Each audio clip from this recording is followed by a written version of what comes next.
Nous sommes des êtres spirituels venus vivre une expérience humaine, des âmes aventureuses qui ont fait le choix audacieux de prendre un billet pour la Terre.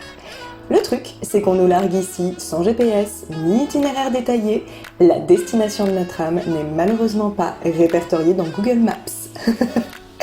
Je suis Mélissa Gassir, tarologue fascinée par notre monde intérieur, addicte à l'introspection et à l'expansion de conscience. Je te propose de te guider dans le grand voyage de ton âme. Mon intention est de t'aider à vivre ton incarnation en phase avec les plans de ton âme et de relever les défis qu'elle a prévus pour toi. À te reconnecter à ton être véritable, ta mission, et tant qu'à faire, collecter du bon karma pour tes prochaines vies.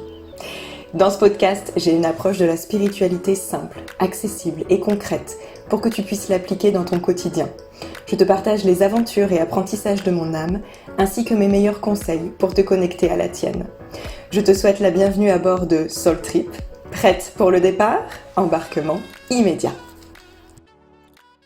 Hello, hello ! Je suis trop contente de te retrouver. Est-ce que je dis ça au début de chaque épisode ? Il me semble bien. Je reviens d'une belle balade au bord de l'océan, donc je suis dans des énergies trop cool, dans de very good vibes pour te faire cet épisode, pour t'enregistrer cet épisode. Alors, ça fait un petit moment que je n'ai pas pris mon micro pour deux raisons principales. La première, tu t'en doutes si tu as écouté le dernier épisode de podcast, c'est que j'ai traversé un processus de deuil suite à ma rupture. C'était une période très compliquée émotionnellement et à cela s'est ajoutée la saison des éclipses. Donc la première semaine a été ultra challengeante pour moi. Franchement, j'ai été littéralement aspirée par la vague et je suis restée un moment la tête sous l'eau. Et pour couronner le tout, comme si ça ne suffisait pas, je me suis rajouté de la difficulté, n'est-ce pas, en entamant ma diète sans gluten, produits laitiers et sucre, recommandée par ma thérapeute ayurvédique. Donc, je te laisse imaginer le bordel, une séparation à digérer, une toute nouvelle vie dans une région où je suis solo et je connais quasiment personne, plus un changement drastique de mes habitudes alimentaires et de mon mode de vie. Voilà. Donc ça a complètement fait disjoncter mon système nerveux et mon mental. Et vraiment, ouais, la première semaine d'éclipse, je m'en suis demandé tellement, en fait. J'ai mis la barre super haut, j'étais en mode performance, je devais tout mener de front, tout réussir. Suivre mon régime à la lettre, cuisiner des bons plats équilibrés qui respectent les restrictions strictes de ma diète, alors que je n'aime pas cuisiner. Vivre ma nouvelle vie de célibataire sans personne sur qui me reposer et porter tout ça toute seule. Voilà. Donc le perfectionnisme et l'exigence de la Vierge dans toute sa splendeur. Voilà, c'était sympa. Bon, là, j'en parle avec beaucoup d'humour, mais ouais, sur le moment, c'était vraiment pas confortable. Et quand j'ai pris conscience de mon fonctionnement, j'ai fini par prendre conscience, merci. Et là, j'ai dit stop, mon corps ne va pas pouvoir endurer ça, il va rien comprendre en plus. Donc j'ai décidé de faire une après-midi complète de relâche. J'ai binge-watché Netflix sans aucun objectif, aucune pression. C'était vraiment en mode anesthésie du cerveau. J'avais besoin de rien faire. Et ça m'a fait le plus grand bien. Et à partir de là, je me suis promis d'être douce, tolérante, bienveillante envers moi-même et de me soutenir dans cette traversée. Donc c'est ce que je fais depuis et je vais de mieux en mieux. J'en profite pour remercier toutes les personnes qui ont pris le temps de m'envoyer un petit mot de soutien. Vos mots m'ont beaucoup touchée et ça fait chaud au cœur de se sentir si bien entourée. En fait, ça a beau être une communauté virtuelle sur les réseaux sociaux, mais ça n'a rien de virtuel en fait.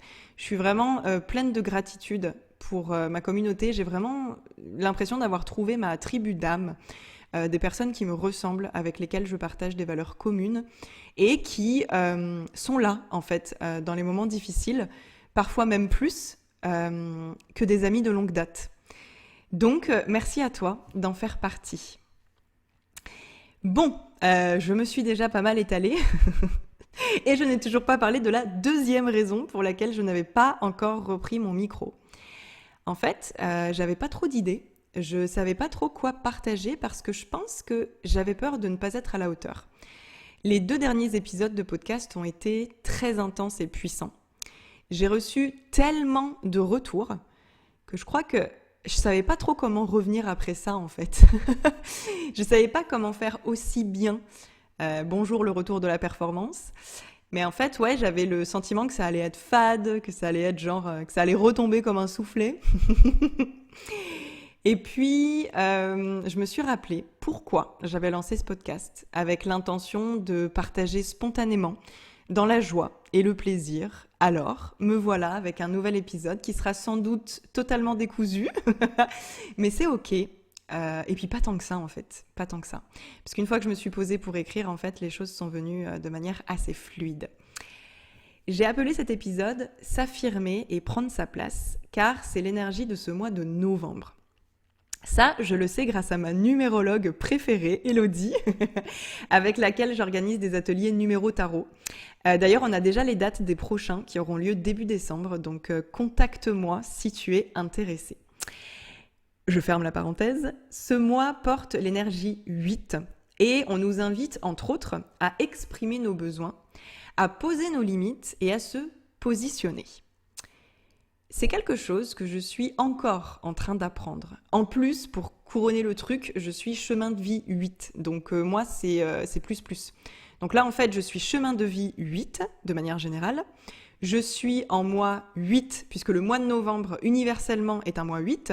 Mais je suis aussi en mois personnel 8. Donc, je vous laisse imaginer, c'est force 3 en fait. C'est multiplié par 3 le truc. Donc, vraiment, voilà, moi, c'est 8, full 8, quoi. Et ça n'a pas toujours été facile pour moi en fait, je me suis longtemps empêchée d'assumer mon leadership à cause notamment d'un événement qui m'a traumatisée quand j'étais en primaire.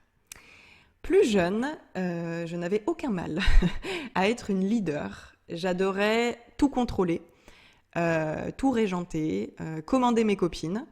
J'adorais qu'on fasse les choses à ma manière. Bref, j'étais un vrai petit tyran. Et c'est pas une partie de plaisir pour moi de l'avouer ou de le dire, mais c'est comme ça. Aujourd'hui, je pense avoir fait la paix avec cette partie de moi. Mais en tout cas, j'étais dans un leadership toxique, négatif. Je cherchais à dominer l'autre et à asseoir mon pouvoir. D'ailleurs, c'est intéressant parce que quand j'ai fait mon thème numérologique avec Hello, elle m'a dit que ça, justement, c'était quand le 8, quand le chemin de vie 8 était mal nourri. C'est-à-dire qu'il pouvait aller soit dans un extrême, soit dans l'autre, c'est-à-dire ne pas du tout en fait assumer sa puissance, ne pas du tout prendre sa place, ou au contraire chercher à la prendre beaucoup trop. Donc moi j'étais dans cet extrême-là. Et après s'être fait malmener un bon moment, un jour mes copines ont décidé de faire la révolution et de me faire tomber de mon trône. Bon, clairement ça m'a fait très très mal. Donc elles m'ont tourné le dos. Et je me suis retrouvée toute seule. Voilà.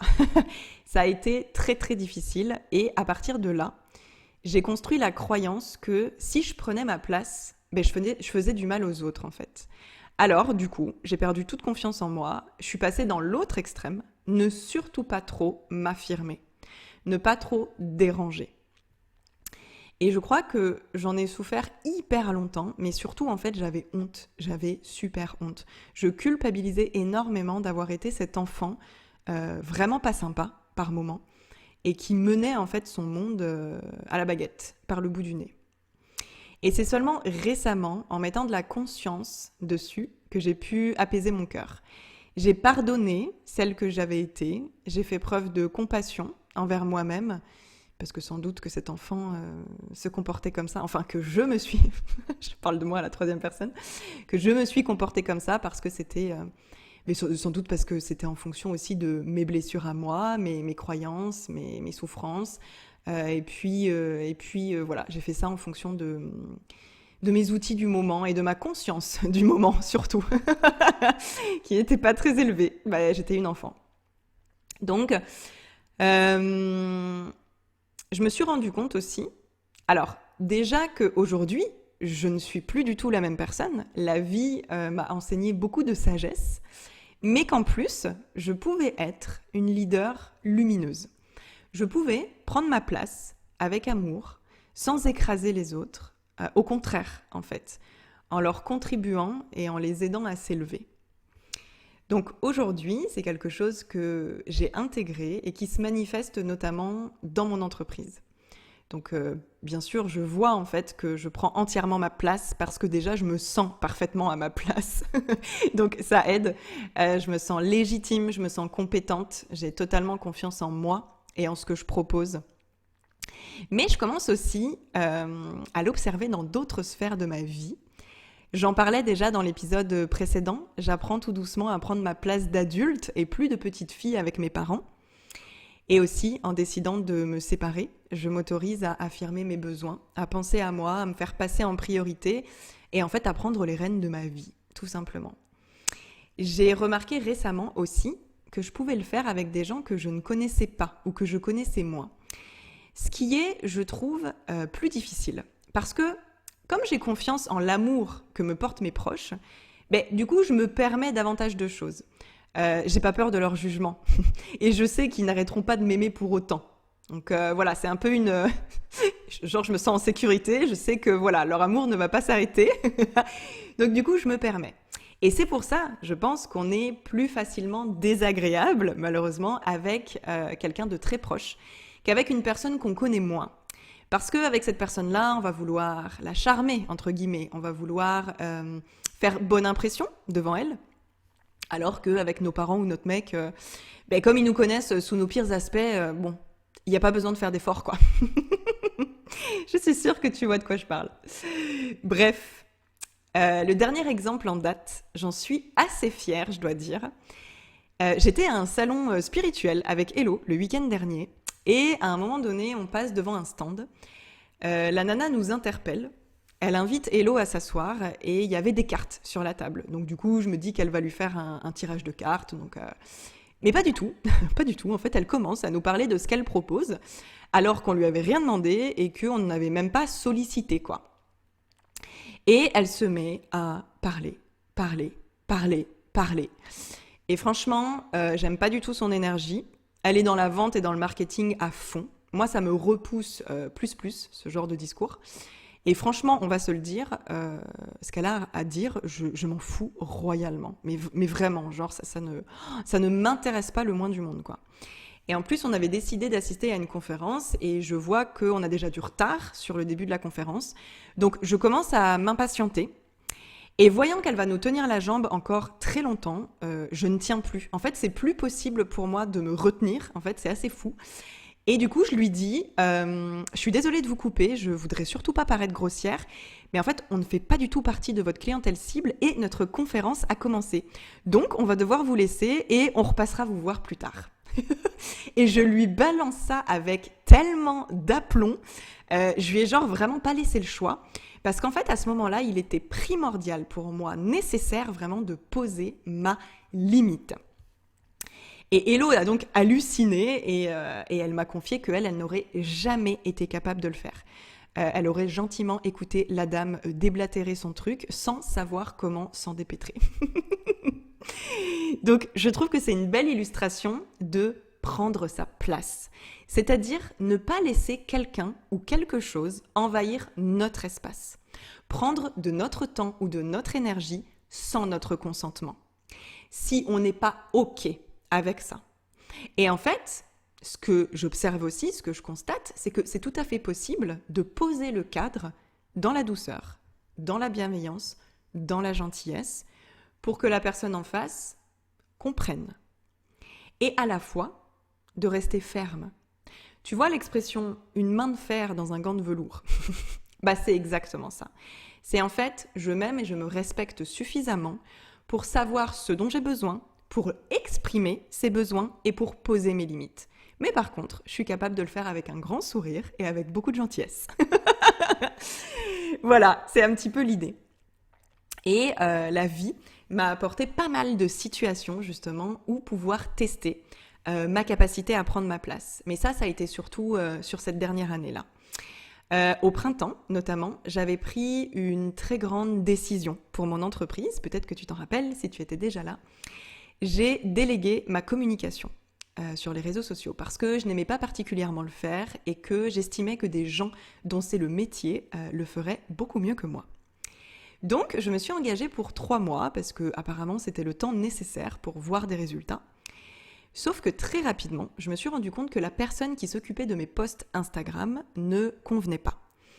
Elle faisait pas mal d'erreurs, elle faisait des coquilles, je devais constamment repasser derrière, j'avais pas l'esprit tranquille et en plus de ça, elle n'était pas du tout autonome, c'est-à-dire que elle connaissait pas trop le domaine du tarot, donc c'était assez compliqué du coup de la laisser écrire les posts à ma place. En fait, du coup, j'étais obligée finalement, voilà, de quasiment...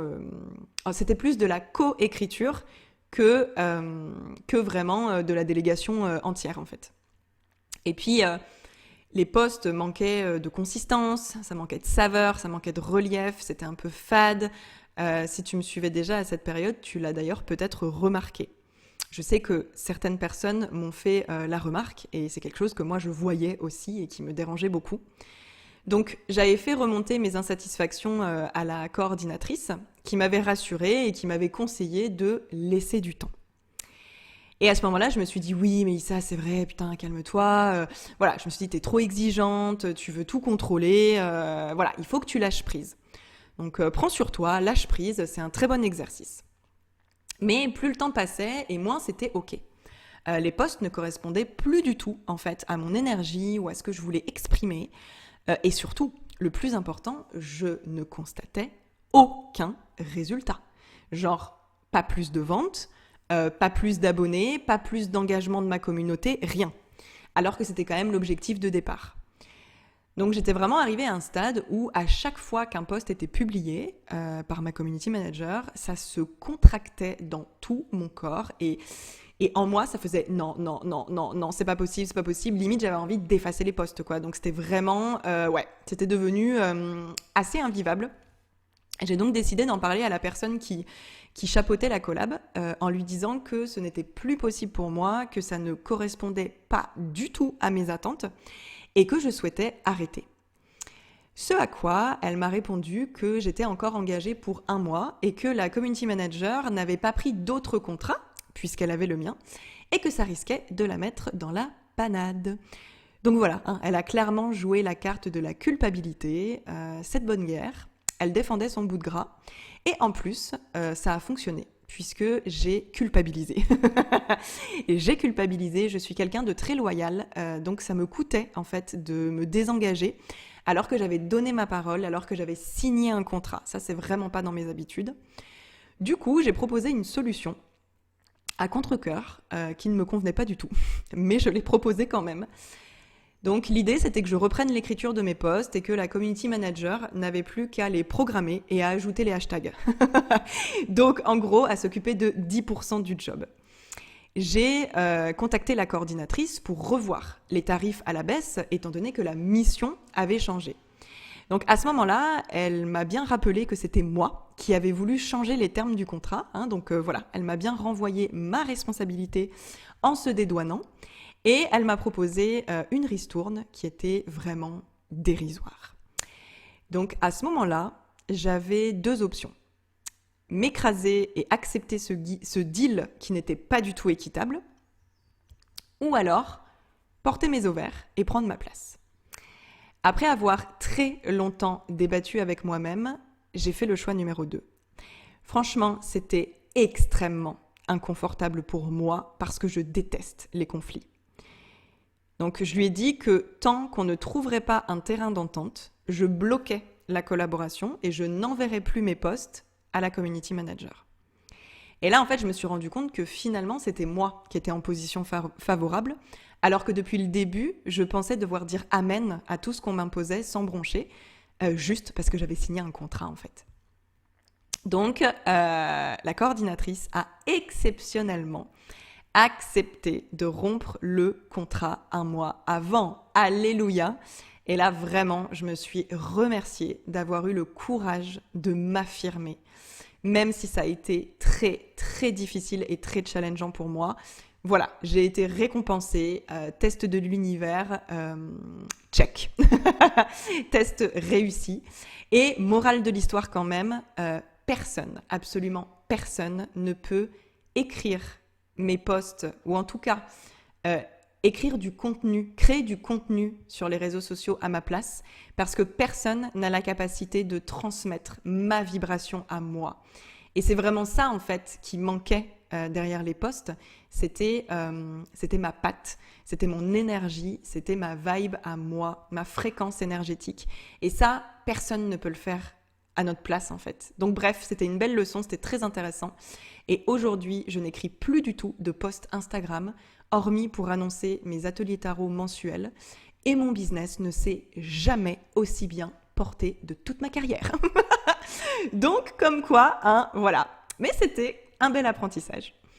Et j'ai aussi une autre anecdote, je trouve encore plus impressionnante, dont je suis tout aussi fière à te partager. Tu n'es peut-être pas au courant, mais cet été, j'avais partagé sur les réseaux sociaux que j'étais en train de collaborer avec une illustratrice pour créer mon propre jeu de tarot. Donc clairement, c'était un rêve qui allait devenir réalité parce que pour moi, ce serait vraiment une magnifique consécration de créer mon propre jeu. C'est évident, sachant que le tarot, c'est ma vie, c'est ma passion. Donc ouais, voilà, ce serait une belle concrétisation. Donc voilà, tout se passait bien au début. L'illustratrice s'était acheté un jeu Rider-Waite-Smith sur mes conseils. Et elle commençait à vouloir pratiquer, ce qui était, selon moi, une très très bonne chose pour notre future création. C'était important en fait qu'elle puisse s'imprégner de l'univers, de la vibration des cartes et se les approprier. Sauf qu'un jour, elle m'envoie un vocal en me disant « Mélissa, j'ai une super idée. Pour m'entraîner au tarot, je vais proposer des guidances gratuites sur Insta à des gens que je ne connais pas. » Donc, si on partage la même éthique, il y a sûrement déjà quelque chose qui dérange là dans son message. Donc, je rappelle qu'elle ne maîtrise pas du tout le tarot pour elle-même. Elle commence seulement à le découvrir et elle veut proposer des guidances sur Insta. Bon, ce n'est pas du tout OK pour moi. Je suis toujours en train de dire que le tarot est un outil qu'on doit d'abord avoir bien pratiqué et maîtrisé pour soi, avant de s'aventurer à tirer les cartes aux autres. Pour moi, c'est une logique implacable. Mais genre, what the fuck? À quel moment tu peux avoir une idée pareille? Putain, c'est un outil tellement puissant. On peut pas faire n'importe quoi.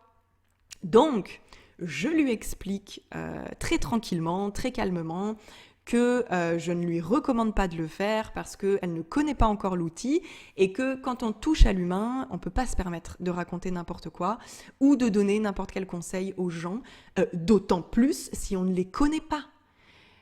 Et en plus, je lui dis que ça décrédibilise complètement la profession. Enfin, être tarologue, ça ne s'improvise pas du jour au lendemain. Ce n'est pas un divertissement, c'est un métier. Et en plus, moi, je prône le fait de s'y former avant de tirer les cartes aux autres. Donc là, vraiment, elle avait tout faux, quoi, sur toute la ligne. Du coup, je lui suggère de commencer à pratiquer davantage.